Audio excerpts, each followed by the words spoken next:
اللہ تعالیٰ نے قرآن مجید میں فرمایا یا ایھا الذین آمنوا لا ترفعوا اصواتکم فوق صوت النبی، اے ایمان والو اپنی آوازیں میرے نبی کی آواز سے اونچی نہ کرنا۔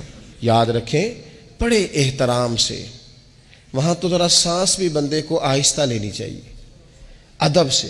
وہاں بھی اونچے اونچے ٹیلی فون، یہ اب میں لائیو چل رہے ہیں لائیو، اور ایسے ایسے بندے لائیو چلا رہے ہیں جن کے بارے میں خیال آتے ہیں کہ یار آپ مہربانی کریں موبائل چلانے کی بجائے تسبیح چلائیں، آپ موبائل چلانے کی بجائے زبان چلائیں، درود پاک پڑھیں۔ کہتے ہیں یہ اب میں اتر گیا ہوں، یہ اب میں پہنچ گیا ہوں، یہ اب میں کھڑا ہو گیا ہوں، یہ دیکھو اب یہ سامنے بیت اللہ شریف نظر آ رہا ہے، یہ اب دیکھو حجر اسود کی زیارت کر لو۔ بھائی چھوڑ دے، تو اللہ کی بارگاہ میں تو حاضر ہے، تو غور تو کر، تو کہاں کھڑا ہے؟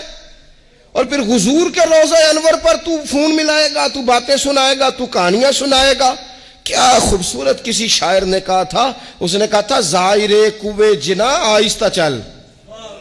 مرحوم حاجی حنیف نازش کہنے لگے زائر کوے جنا او آہستہ چل، دیکھ آیا ہے کہاں، ذرا آہستہ چل، حاضری میں ہے ملک 70,000، قدسیوں کے درمیان آہستہ چل، قدسیوں کے درمیان تھوڑا آہستہ، تھوڑے احترام، تھوڑے اکرام، تھوڑا سا ذائقہ۔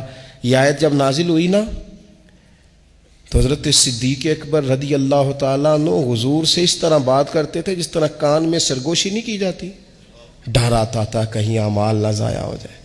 حضرت عمر اتنا آہستہ بولتے تھے اس آیت کے بعد کہ حضور کو پوچھنا پڑتا تھا کیا کہا آپ نے؟ صحابہ حضور کے دروازے پہ جاتے تھے تو یوں دستک نہیں دیتے تھے، یوں ناخنوں سے ہلکا ہلکا، کہیں اے پائے نظر ہوش میں آ، یہ کوہ نبی ہے، آنکھوں سے بھی چلنا یہاں بے ادبی ہے۔ حضرت عمر بن عاص رضی اللہ تعالیٰ عنہ جلیل القدر صحابی ہے۔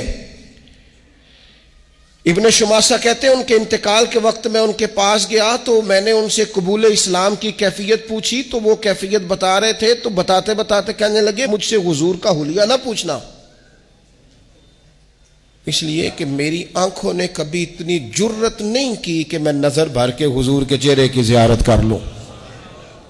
نظر صحابہ، حضرت براء بن عازب کہتے ہیں میں نے ایک سوال پوچھنا تھا حضور سے، ایک سوال، دیکھو میں کیا کہنے لگا ہوں۔